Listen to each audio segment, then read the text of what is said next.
नमस्कार। आज उजियार गांव का इतिहास। उत्तर प्रदेश के बलिया जिले की सदर तहसील का उजियार गांव बहुत प्रसिद्ध गांव है। इसका नामकरण तो इस क्षेत्र में तथागत बुद्ध के आने और यहाँ पर पूर्व काल में रहने वाले असभ्य मानवों के हृदय को परिवर्तित कर उन्हें सभ्य समाज में शामिल करने और अविद्ध कर्ण बौद्ध विहार के प्रकाश से जोड़कर देखा जाता है। भोजपुरी में प्रकाश को उजाला उजियारा कहा जाता है। इसके नामकरण का दूसरा कारण महर्षि विश्वामित्र जी के साथ अयोध्या के दोनों राजकुमारों श्री राम लक्ष्मण से जुड़ा हुआ है। इस क्षेत्र में एक कहावत प्रचलित है, भोरे भरौली भय उजियारा बक्सर जाय ताड़का मारा। यह तीनों लोग भगवान शिव की साधना स्थली काम दहन भूमि कामेश्वर धाम से अति प्रातः काल सिद्धाश्रम बक्सर के लिए प्रस्थान करते हैं और भोर में भरौली पहुंच गए तथा जब थोड़ा उजाला हुआ तो ये लोग उजियार पहुंच करके यहाँ से गंगा नदी पार किए थे, जिससे इसका नाम उजियार पड़ गया था। वैसे इस गंगा तट के गांव की एक बड़ी विशेषता यह भी है कि गंगा नदी ने इस जिले के जिला मुख्यालय के नगर बलिया को 2 बार अपनी कटान में से तहस नहस कर दिए, लेकिन यहाँ का गंगा घाट सैकड़ों वर्ष से बाढ़ के कटान से सुरक्षित रहा है।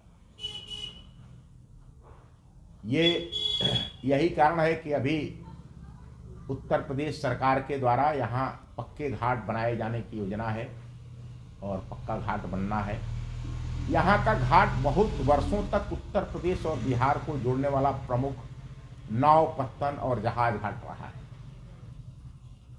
जब लोग बंगाल कलकत्ता हावड़ा से आते थे, बक्सर से या दिल्ली से आते थे, तो बक्सर रेलवे स्टेशन से उतरकर बलिया, मऊ, आजमगढ़, देवरिया के लोग यहाँ पर गंगा को पार करते थे और वह नाव से पार करने का तरीका था या बाद में स्टीमर जहाज चलते थे, उससे ये गांव यहाँ गंगा नदी को पार किया जाता था। यहाँ पर उत्तर प्रदेश परिवहन विभाग का एक बड़ा सा बस स्टेशन भी था, जो सबसे अधिक आय वाला बस स्टेशन माना जाता था।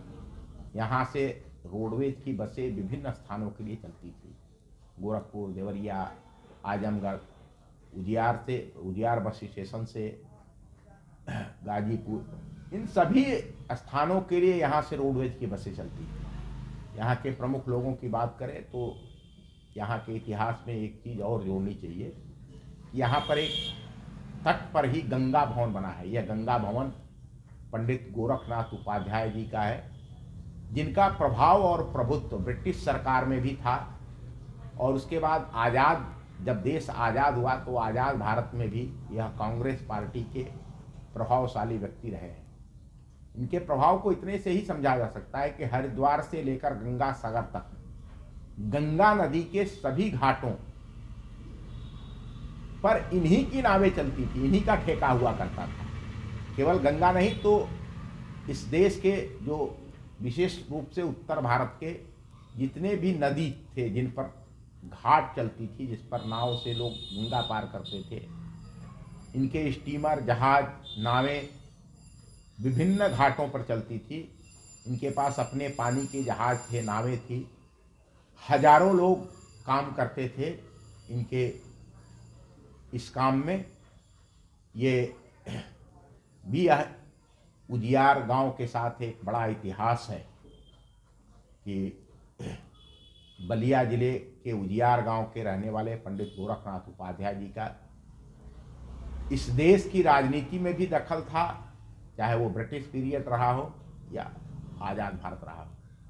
और नदियों पर इनके एकाधिकार की भी बात एक इतिहास की बात है। धन्यवाद, नमस्कार, फिर मिलेंगे। अगर आपको हमारा यह वीडियो अच्छा लगे तो कृपया इसे अधिक से अधिक लोगों के साथ साझा करें। धन्यवाद।